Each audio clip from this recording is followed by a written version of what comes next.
జ్యోతిష శాస్త్రం ప్రకారం 2025వ సంవత్సరం జనవరి నెల 10వ తేదీ శుక్రవారం రోజున కుంభరాశి వారు ఎటువంటి శుభ అశుభ ఫలితాలను పొందుతారో తెలుసుకోవాలంటే ఈ వీడియోని స్కిప్ చేయకుండా పూర్తిగా చూడండి.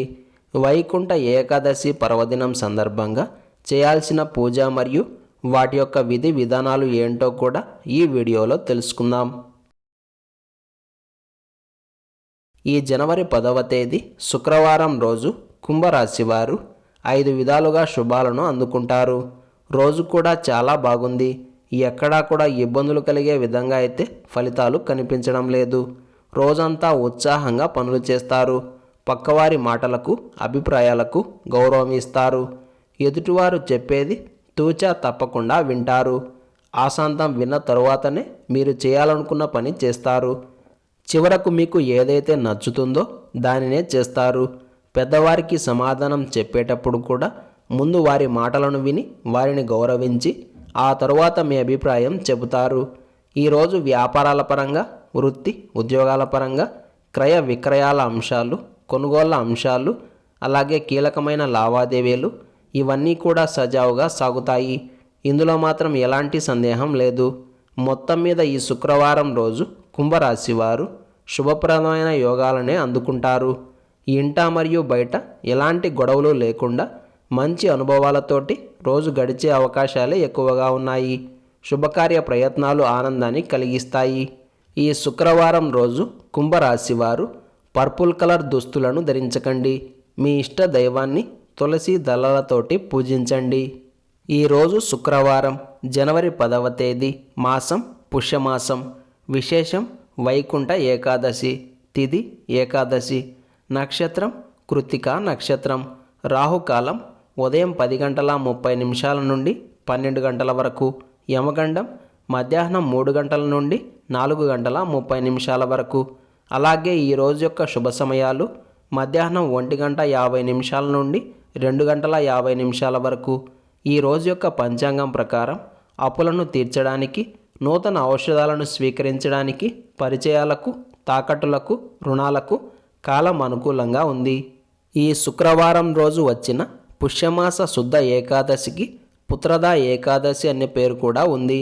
సంతానం లేనివారు ఈ రోజున శ్రీ వెంకటేశ్వర స్వామివారిని భక్తి శ్రద్ధలతోటి పూజిస్తే విశేషమైన సంతానం కలుగుతుంది అని ధర్మశాస్త్రాలు చెబుతున్నాయి.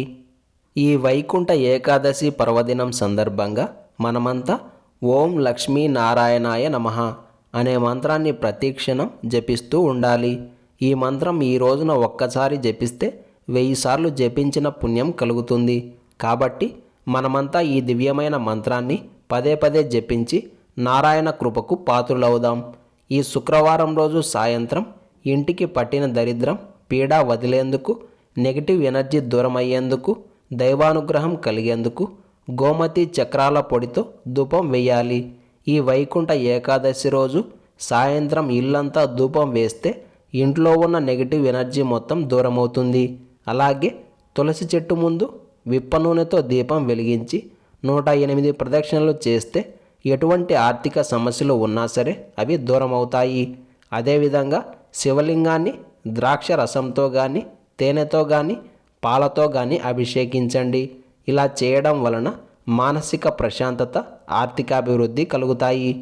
ఆర్థిక సమస్యలతో బాధపడుతున్నవారు, అష్ట ఐశ్వర్య భోగ భాగ్యాలను కోరుకుంటున్నవారు ఈ వైకుంఠ ఏకాదశి సందర్భంగా ఈరోజు సాయంత్రం లక్ష్మీనారాయణలను పూజించాలి.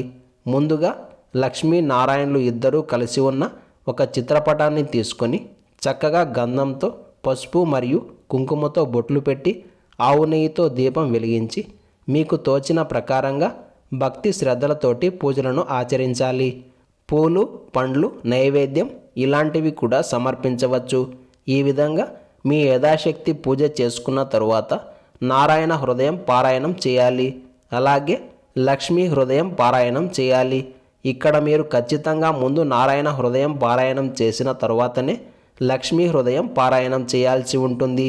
రేపటి నుండి ప్రారంభం చేసి ప్రతి శుక్రవారం రోజు కానీ లేదా ఏకాదశి రోజు కానీ ఈ విధంగా చేస్తూ వస్తే ఖచ్చితంగా మీ బ్రతుకుల్లో మార్పును చూడగలుగుతారు. ఇలాంటి విలువైన సమాచారం ప్రతిరోజు మీకు చేరాలంటే ఇప్పుడే మా ఛానల్ని సబ్స్క్రైబ్ చేయండి.